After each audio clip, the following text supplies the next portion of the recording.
Welcome to Destination Marriage, a podcast about successfully navigating the winding roads of marriage. Whether you're newlyweds, engaged, looking to get married, or have been married for years, we want to share with you how we have navigated those winding roads over the past 19 years in our marriage. Join us on this journey as we talk about real-life experiences in a marriage and what we have learned along the way. We discuss love, travel, fitness, raising kids, friendships, and much more, all from the perspective of our lives together. Happiness, love, grace, passion are some of the things we all strive for in a marriage, and we invite you to take this journey with us. Welcome to Destination Marriage. Welcome to Destination Marriage. This is episode 46, and I'm flying solo today, so welcome. And I'm your host, Jackie, and I am thrilled you have joined me on this journey today. It has been absolutely crazy busy, so Tommy and I have done a little bit of a switch off with episodes, and last week he offered up a fantastic episode, solo episode that he had done, but it's just been, it's one of those things with the summer. It's like, you think, I'm going to have downtime. It's going to be relaxing. I'm going to kick my feet up and lay out and just enjoy the sunshine. And I'm all about that. And I've been dying to do that. But things have just gotten so busy with work, and absolutely grateful because last year was crickets. So we're just embracing it and we're running with it. But yes, it has been a little insane over the last few months. And I'm just anticipating that it's probably going to continue. This crazy schedule will continue well into the fall and probably the winter months. So we're trying to do a little bit of a readjustment here. But I thought, what a great time it would be for us to just kind of kick back and have a little chat. I'm going to look at it more along the lines of if I were to give you a call and you're just chatting with one of your friends, because I was thinking about a topic that a lot of people really experience, and honestly, it's something that people don't talk about, but it's rejection. And I thought we could talk about, not really focus on the negatives of rejection, but really the best practices, or at least some of the best practices we can all incorporate to move past those pesky feelings that prevent us from moving forward in life. Every single person, whether you're young, you're old, man or woman, it doesn't matter. You will experience some form of rejection, whether it's not landing the job, whether it's not landing the girlfriend or the boyfriend, being rejected by a parent or potentially a friend. Most of us don't want to talk about rejection or what follows because no one wears that as a badge of honor. And why should you, right? Instead, the badge of honor that you wear is how you overcome the rejection. In full disclosure, I've totally experienced rejection. There are things that I pursued, whether it was jobs or, I think I had mentioned it before, Tommy and I both have been in sales for many, many years. And if you're in sales, then you already know rejection is just a part of, it's a part of your life if you're in sales, whether it's a daily experience or weekly or monthly, you're going to experience rejection. You're going to hear a no on a regular basis. And that's fine. That's one of those things I will say as a salesperson, you tend to develop some really thick skin when it comes to that. But before I had started my career in sales, I had experienced rejection in other ways as a kid or even as a young adult. Tommy and I obviously dated for a very long time, and we have been married for a long time, but we both had our middle school crushes, and we dated on and off in high school. So there were other people that, we went on dates with that maybe didn't feel the same way, or obviously I can't speak for him, but I definitely remember, and there were boys that did not return the level of interest, I should say. So, I guess, maybe think back to a time that maybe you experienced it, whether it was a team that you didn't make, if you had tried out for the softball team or the baseball team, the attention that you gave a boy or a girl that wasn't reciprocated, or, how about the time you didn't get the support of someone that you've supported relentlessly? That is something I think I probably experience more now as an adult. Did not experience that as a child, of course, or even a young adult. But when you get older and you're pursuing bigger things in life, in your marriage, in your career, or with your children, and you've supported someone else, the lack of the support that is reciprocated is also a form of rejection. So, I just thought this is a really great time to kind of talk about a topic that no one really wants to talk about. I mean, it's kind of like, ooh, rejection. Before I dive into that, though, I wanted to share a really funny story. So the other morning, I'm sitting at my desk and I was, just poured my cup of coffee. I normally like to just take a few minutes before I dive into work just to read silly things or kind of peruse through the news or just, mindless entertainment and maybe just some bullet point of news. I don't spend too much time on that. But I came across an article and I was just dumbfounded with, I couldn't believe someone had done this, but I thought it was hilarious. So I thought, what, this kind of applies to the topic of rejection. So in the story, it's a couple that they're not married. I believe maybe they're engaged, and they've been together for quite some time. So the girlfriend actually is suspicious that her boyfriend is being unfaithful. She finds some form of detailed information that was a dead giveaway that he was in fact buffooning himself and betraying her with someone else. So what she did was what made me laugh. Obviously, that's a terrible situation, but she experienced rejection and she thought, you know what, I'm going to get back at him. Which I'm not recommending. I'm just saying this is really creative and hilarious. She took his Easy Pass, drove around town late at night with his Easy Pass and drove through every red light, basically made any and every error that she could in terms of a driving violation with his Easy Pass, which obviously if you have an Easy Pass, you already know, it will pick up on whether or not you're driving through a toll and not paying, or if you had also, sped through a toll, of course you're going to pay. If you speed through a toll, you will get, Easy Pass will ping you for it. And then also driving through red lights, Easy Pass will ping you for that because any driving violation, they will threaten to remove you or suspend your Easy Pass. So she racked up thousands of dollars in speeding tickets. And also Easy Pass then I think had shut his Easy Pass off. So when she returned to his vehicle, his Easy Pass stopped working. She breaks off the relationship, and then all of a sudden he starts to get bombarded with bills. His driver's license is suspended. He's hauled into court.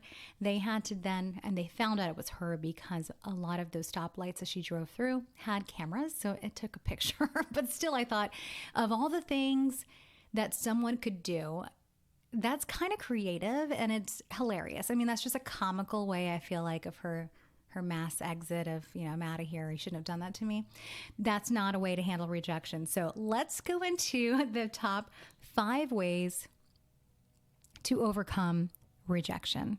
And this honestly is, I'm sure there's some other great ideas, and by all means, feel free to DM me if you have some other ways that have worked for you. I'd love to share it with, all of our listeners, because like I said, this applies to everybody. So number 1, and this is definitely the first step for everybody across the board, allow yourself to have a moment. Allow yourself to have a moment, because before we kind of dive into everything else, you're allowed to, go into your closet and have a good cry. You're allowed to take a day and just sleep in. You're allowed to take a day and eat ice cream all day. I mean, you're allowed to have that moment, whatever that looks like for you, as long as it's not stealing somebody's Easy Pass to get rejection, but you're allowed to have that moment. And I think that's important for you to take that step first, because if you don't feel like you had the time allowed to really kind of just get your thoughts together, express yourself, feel the pain, and then move on to the next step, I think you'll continuously go back to that. So it's really important that you get a moment to get all of that out. And, it just may be a really good long self-care day or weekend. It could be a weekend that you don't even get out of bed. I don't know. But just have the moment. Don't let the moment become a year, 2 years, 3 years. That's what we want to avoid. So just let yourself have a moment. You're allowed to. Number 2, learn from the rejection. So I'm going to kind of give more of a better example with rejection as far as learning from it, from the perspective of what I do for a living is I work with individuals that are trying to land new jobs, very career specific, and most of these are high level positions. And so when you are pursuing a new opportunity, obviously you're not the only candidate that's pursuing that position, but most of the time with roles that are very competitive positions, there's a lot on the line. There are obviously positions that are offering a lot. Typically, these are roles that you are taking a step into more of a leadership position, or taking that next step into, a significant increase in compensation. So, most of the people I'm working with are very excited about this position because it not only makes sense for them in terms of a next career move, but 9 times out of 10, we're really focused, or at least I am in my job, to make sure I'm checking other boxes based on what they're looking for as far as quality of life, compensation, or, it could be the company culture. It could be a number of different things, right? So, you're invested in time. You're doing basically dotting all the I's, crossing all the T's to make sure you're prepared. So now you're emotionally invested in pursuing a new opportunity. Now, obviously only one person get hired.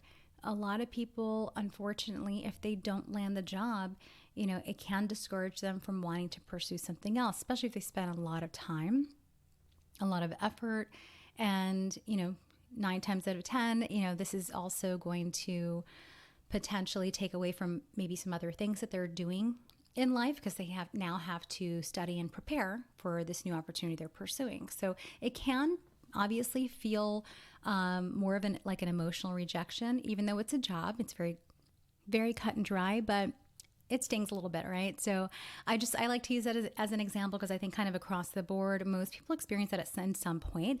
And it's an opportunity for us to really sit back and learn.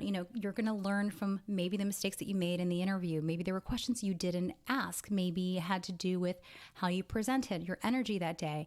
Maybe there was a lack of chemistry between you and the team, or you honestly, maybe you just didn't do your homework and you really weren't able to speak to the company, the solution, or even tell your story. So, I think that's a really great just example of, hey, there are times when we're going to be rejected, whether it's a job or something outside of that, where we should take a step back and really use it as a learning moment. Because even if it's in some other areas, it could be a learning moment that we have a light bulb moment and recognize, that really wasn't for me anyways. And you may have saved yourself from a future headache. But if it's something that you really wanted, there are other opportunities to try, but you definitely have to take a step back because there are moments that, yes, even a rejection, it could be something that we have to learn from. So we don't also repeat that. So that would be number 2, learn from the rejection. Number 3, remember your self-worth. And I think this is really important because a lot of times what will then follow are those thoughts that creep up in our mind, and we start to question a lot of the things about who we are. And, so I would say, who are you? Remind yourself who you are. Remind yourself. Don't think, oh my gosh, who am I in the negative based on the rejection. Remind yourself of what you bring to the table. You have a uniqueness that no one else has. And if the other person, okay, and I'm talking about any other person, not the job situation, but let's say it's, a friend, a boyfriend, a family member that is rejecting you, you have a uniqueness that no one else has. And if the other person doesn't see your value, then that doesn't mean you need to accept their downgraded view of who you are. You don't need to do that. And even though it sounds easier than said than done, because a lot of times those thoughts will start to creep up in our mind. And depending on how much, how emotionally invested you are into the relationship, that person may have a little bit more of or their words or the rejection may hold some more weight. But I'm here to tell you that you don't need to base your value, okay, and how you see yourself based on the fact that they don't recognize all of the amazing things that you bring to the table. That's their loss, their loss. Sorry. I mean, you're going to miss out. I mean, look at it that way. Number 4, reject the rejection. Negative feelings or self-talk have no place taking a seat at your table. And the last time I checked, our time is valuable. Your time is valuable. My time is valuable. Are you kidding me? Throughout the day, from the moment I wake up, I am thinking of throughout the day, even throughout my week. I sometimes will think as far out as a month. And I'm not talking about like making plans for entertainment. Usually that's the very last thing on my mind, just because there's so many things that need to be done and that I want to accomplish. So from the moment I wake up, I'm really focused on, my time is valuable. So don't sit there and waste your precious days because your time is valuable. So to reject the rejection, you don't have time for that. I don't have time for that rejection to try to creep up into my day or steal from me or steal an opportunity.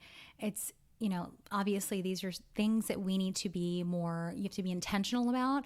I don't think it's something that just comes natural. You definitely have to make the decision to do that.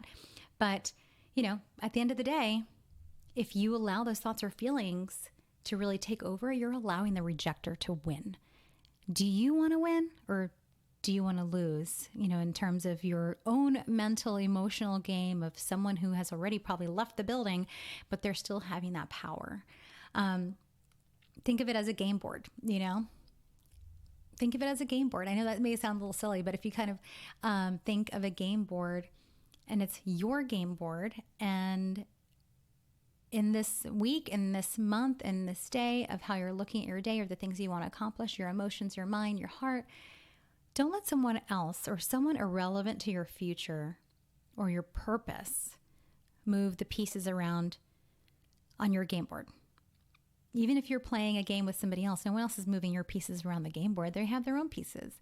When you do that and you allow somebody else to take over your emotions, your mind, and your heart that way, instead of rejecting the rejection, you're letting them play with those pieces around your game board of your life. And I hope that's a light bulb moment for somebody. And here's the thing. I even told Tommy this the other day. I was like, you know what? Gosh, I wish I could go back in my 20s and have the same frame of mind. Like, I probably would have been a little bit more affected by, rejection in my 20s. And of course, as a kid, you're not really prepared on how to handle that. I mean, you're a child, you're learning.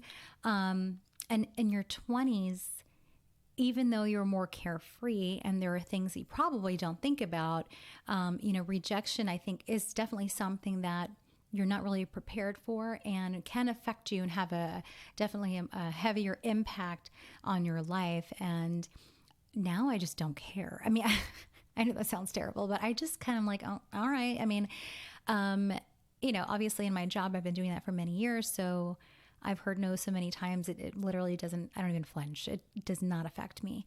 I just kind of pick myself up, dust myself off, move on to the next, because eventually there will be a yes, when it comes to my job. But when it comes to relationships, again, I just don't let it take a hold when it comes to rejection.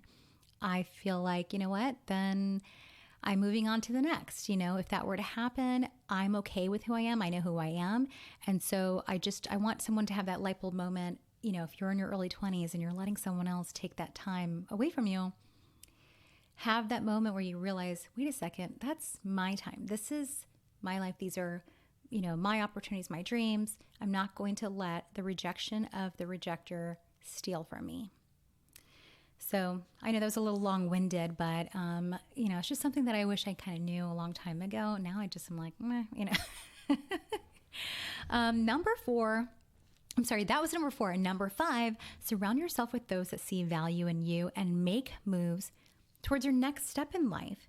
Whether that is the new job, the new relationship, whether that's, trying out for a team, or if you're auditioning for something, or it's, pursuing new relationships. And I mean, in terms of friendships or mentorships, whatever it may be, you need to kind of surround yourself with those that see value in you and make moves towards your next step in life.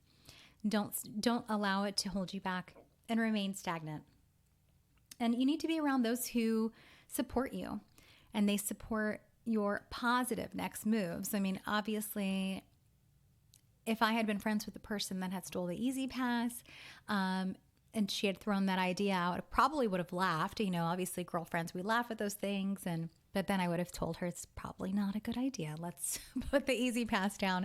So hopefully that was something that you guys enjoyed. I hope it maybe gave you some insight. And also I want to let everyone know that you're not alone. If you're feeling that way, if you're experiencing that, there's so many people that go through that all the time at different levels, at different times in life, in different ways. But at the end of the day, no one is going to walk through life and not have the experience of being rejected at some point. It's just something that people don't talk about. And I think we should talk about it. How many times if we had those conversations like, hey, can I, ask you a question? How would you overcome this experience? I just was rejected by X, Y, and Z. And I do have more of those conversations when it comes to my job with career paths. And, when a candidate, if they don't land a job, I think that's a really positive and mature mindset to circle back and want that feedback so they can learn and also really be constructive, have that constructive criticism and move forward from that. And I would encourage you, if you are pursuing a job right now and if you land the job or if you don't land the job, still learn from the experience whether or not your result is positive or negative. Having that frame of mind with wanting to always learn and improve is definitely something that everyone should do. I mean, obviously it's going to be a huge sign of emotional maturity, but you're only going to be helping yourself. And if you're able to do that, it will help you when maybe you don't land something you want. So hopefully this was helpful. I appreciate you guys tuning in yet again. We love our followers and wanted to let you know we have a really good episode coming up about sexpectations. We're bringing it back, and another destination growth with an amazing book. I'm not going to share the book yet, but you'll find out soon, and we'll chat with you guys next week. Bye. We hope you enjoyed this episode, and if so, please continue to listen and subscribe on Podbean, Apple Podcast, iHeartRadio, Spotify, or wherever you get your podcasts from. We would greatly appreciate positive reviews, and we will answer any questions at feedback@destinationmarriagepodcast.com. For up-to-date content and news about the podcast, you can follow us on Instagram at destination_marriage and visit our website at destinationmarriagepodcast.com. Be sure to tune in next week.